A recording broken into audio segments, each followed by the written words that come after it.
ସମସ୍ତଙ୍କୁ ମୋର ନମସ୍କାର। ମୁଁ ସ୍ୱାଗତ କରୁଛି ଧବନ ଓଡ଼ିଆ ଟିଚ୍ ୟୁଟ୍ୟୁବ୍ ଚ୍ୟାନେଲକୁ। ଆଜି ଆମେ ଗଙ୍ଗାଧର ମେହେରଙ୍କ ଜୀବନ ବିଷୟରେ କିଛି ଜାଣିବା। ଗଙ୍ଗାଧର ମେହେରଙ୍କୁ ସ୍ୱଭାବ କବି ଗଙ୍ଗାଧର ମେହେର ବୋଲି କୁହାଯାଇଥାଏ ଓ ପ୍ରକୃତି କବି ବୋଲି ମଧ୍ୟ କୁହାଯାଇଥାଏ। ସେ 9 ଅଗଷ୍ଟ 1862 ମସିହା ଶ୍ରାବଣ ପୂର୍ଣ୍ଣିମା ଦିନ ବରଗଡ଼ ଜିଲ୍ଲାର ବରପାଲିଠାରେ ଜନ୍ମଗ୍ରହଣ କରିଥିଲେ ଓ 4 ଅପ୍ରେଲ 1924 ମସିହା ଚୈତ୍ର ଅମାବାସ୍ୟା ଦିନ ମୃତ୍ୟୁବରଣ କରିଥିଲେ। ତାଙ୍କର ପିତାଙ୍କ ନାମ ଥିଲା ଚୈତନ୍ୟ ମେହେର ଓ ମାତାଙ୍କ ନାମ ଥିଲା ସେବତୀ ଦେବୀ।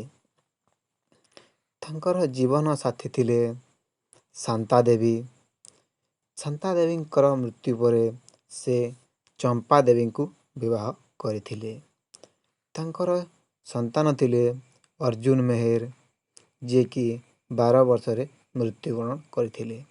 ତାଙ୍କର ଅନ୍ୟ ସନ୍ତାନମାନେ ହେଲେ ଭଗବାନ ମେହେର, ବାସୁମତୀ ମେହେର, ଲକ୍ଷ୍ମୀ ମେହେର। ସେ ବହୁ ଗୁଡ଼ାଏ କାବ୍ୟ କବିତାମାନ ରଚନା କରିଥିଲେ।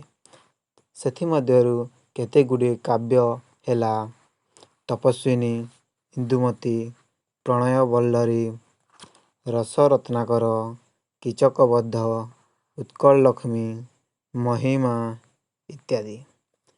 କବିତା ମଧ୍ୟରେ କୃଷକ ସଙ୍ଗୀତ, ଅର୍ଘ୍ୟଥାଳି, କବିତା କଲ୍ଲୋଳ, ଅହଲ୍ୟାସ୍ତବ ଇତ୍ୟାଦି। ମାତୃଭାଷା ଓ ମାତୃଭୂମିକୁ ଭଲ ପାଉଥିବା ଏହି କବି ଆଧୁନିକ କାଳର ଉଚ୍ଚଶିକ୍ଷା ପାଇନଥିଲେ ମଧ୍ୟ ତାଙ୍କ ରଚନା ଗୁଡ଼ିକ କାଳ କାଳ ଧରି ଆମକୁ ଉନ୍ନତ ଶିକ୍ଷା ପ୍ରଦାନ କରୁଛି।